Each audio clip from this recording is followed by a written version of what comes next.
Hello everyone and welcome back to Mr. Motogeek. Today is a very special day because we are at Chengapalli and we are on a drive. We have the Yamaha R3 with us and also a customized Yamaha R3 here. And also we have a very special bike, the Triumph Daytona 675 with us. And also we have the Kawasaki Z800. So let's check it out.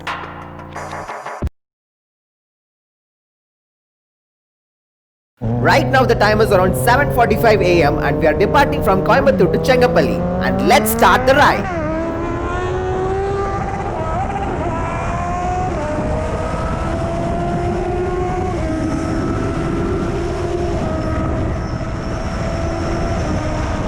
Wow, amazing acceleration, and we have touched the 200 km per mark very quickly in no time.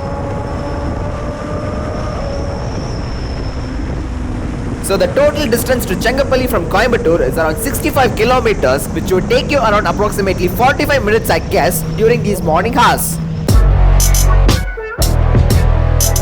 Right now we are crossing the first toll, which is the Kaniyur Toll Plaza.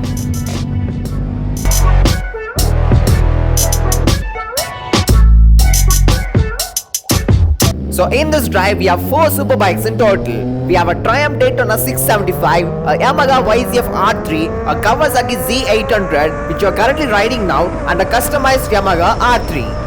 Right now we are riding the Kawasaki Z800 and the power output from this motor is simply stunning, and you can actually feel the grunt from this motor, and the engine happens to be a 806cc inline 4-cylinder engine which produces 111.5 horsepower and 83 Nm of torque, and actually you don't feel any strain on the motor while doing these triple digit speeds as how we are driving. And also this bike feels very composed on high speeds even though this bike has a naked design, and you don't feel the opposite wind force or the force due to the wind blast. And that's how the dynamics of this bike works.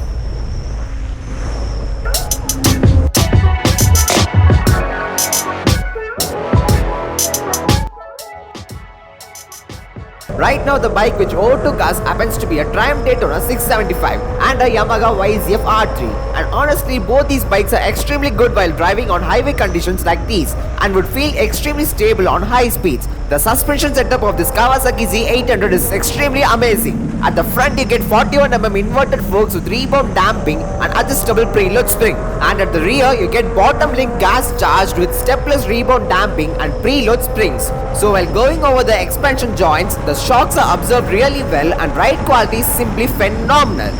Right now we are accelerating it harder and faster and crossing 200 km per hour, and still we are pushing it further, making 210, 215, 220, 225 km per hour. Yes, we clocked 225 km per hour. What an amazing performance. And actually one thing is to be noted, that the top speed of this bike is in 225 km per hour, and still it can be pushed further to make it around 260 km per hour. And that's how powerful the Z800 is.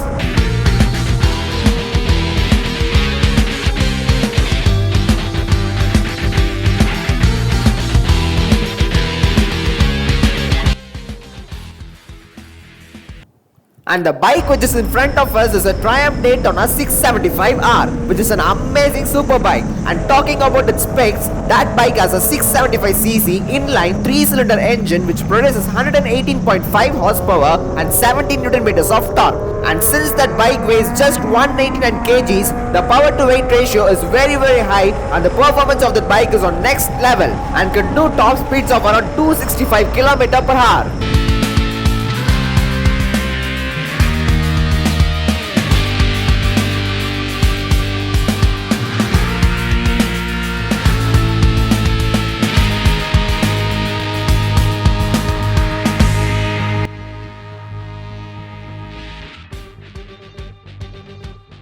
And once again we are crossing 200 km per hour, riding at 210, 220, 226 km per hour. Wow, the performance is simply fabulous and feels very sporty to drive. To the right side of us we have the Triumph Daytona 675, and one thing is for sure, that this bike looks stunning and bold while running on the roads rather than being viewed when parked. And I would definitely say that not even a single person would hate the design and looks of this Triumph Daytona 675, and that's how eye-catching this bike is. And also there's a Yamaha R3 riding to our right side, and that isn't a normal R3, and it happens to be a customized YZF R3 being fitted with Acropolis exhaust, and even that bike looks amazing while running on the roads. And right now we are taking down a corner in the Z800, and it feels very composed and the body control is very well contained, so while riding on the highways this bike would be very much suitable for doing fast cornering. Right now we are close to Chengapalli and would reach our destination in a few minutes, and we will be pit stopping on the Cafe Coffee Day.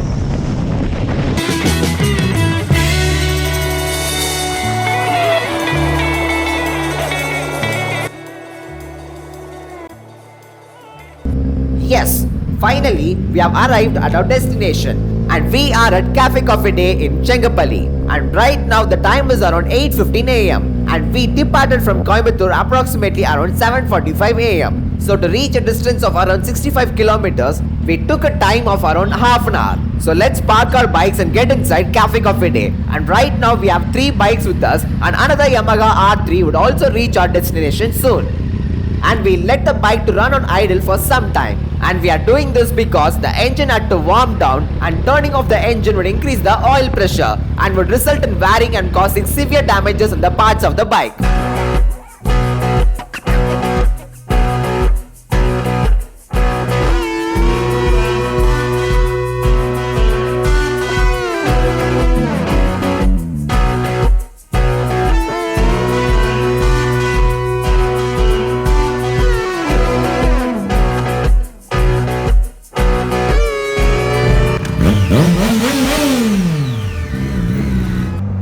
So yes, right now we are departing from Cafe Coffee Day at Chengapalli and going back to Coimbatore. Actually, the Cafe Coffee Day which we went right now is very familiar for drives like these, and also known as a pit stop for bike rides. And this Cafe Coffee Day is located at the Kochi-Salem NH 544 highway.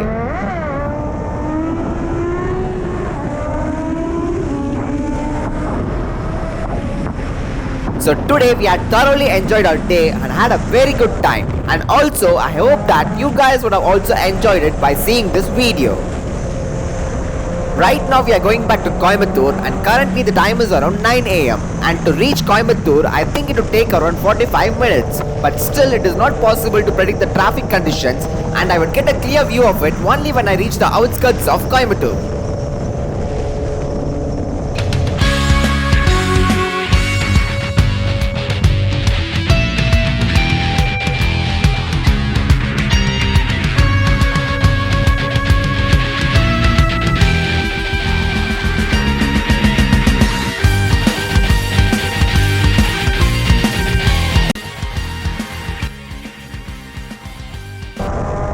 Onto our side, there's a Yamaha YZF R3 and a customized Yamaha R3 riding. And honestly, both these bikes are an amazing sports tourer. And the heart of that bike happens to be a 320cc twin-cylinder engine which produces 42 horsepower and 28 Nm of torque. And for highway rides like these, that bike is very much suitable. And also I have done a detailed review on this Yamaha YZF R3, and the card for that will pop up on the right corner, and do check it out.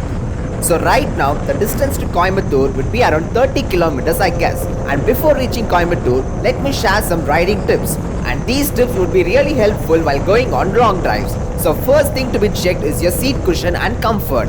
The seats should be very comfortable, cushioned and comfy, and if not, while going on long drives you would definitely feel uncomfortable and would cause back pain. Usually some stock seats would be very comfortable and cushioned, whereas some bikes aren't. So in that case you should definitely use an aftermarket cushion. And the next thing to be noted is your riding position. Actually, your riding posture should definitely be upright, which will be very comfortable for your back and will not cause any strain on your spinal cord. So the next tip that I'm going to say is very important, and that is the usage of riding gears. You should definitely wear gloves while going for long drives, and I'm so keen on that just because your wrist and hands would be used very frequently for hitting the throttle, braking and usage of clutch. But if you use the gloves, the friction between the hands and the handlebar would definitely decrease, reducing the strain and pain. And the next thing that you need to check out is the condition of your motorbike. The chains had to be lubricated and the bike had to be serviced periodically in order to maintain in good condition. And also the major thing that has to be checked is the tire quality. Your bike tire must have at least 70% of the tire buttons in order to ensure good grip and prevent skidding and sliding of the bike.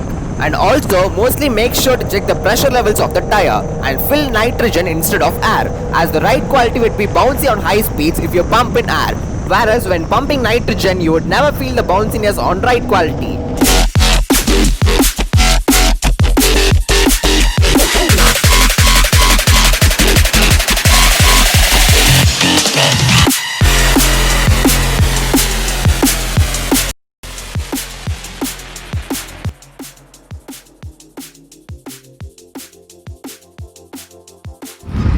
Right now we are few kilometers away from Coimbatore, being stopped aside, so we'll take some photos and get moving.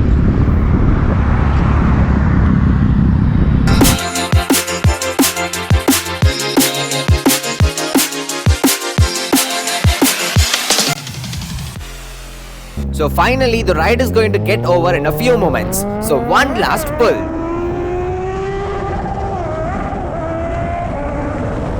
Yes, finally we have returned to Coimbatore and the time is around 9:50. So approximately we have taken 50 minutes to reach Coimbatore from Chengapalli, which is at a distance of around 65 kilometers. So that's all everyone. If you like this video, you know what to do. Please like, share, comment and subscribe. See you guys in the next video.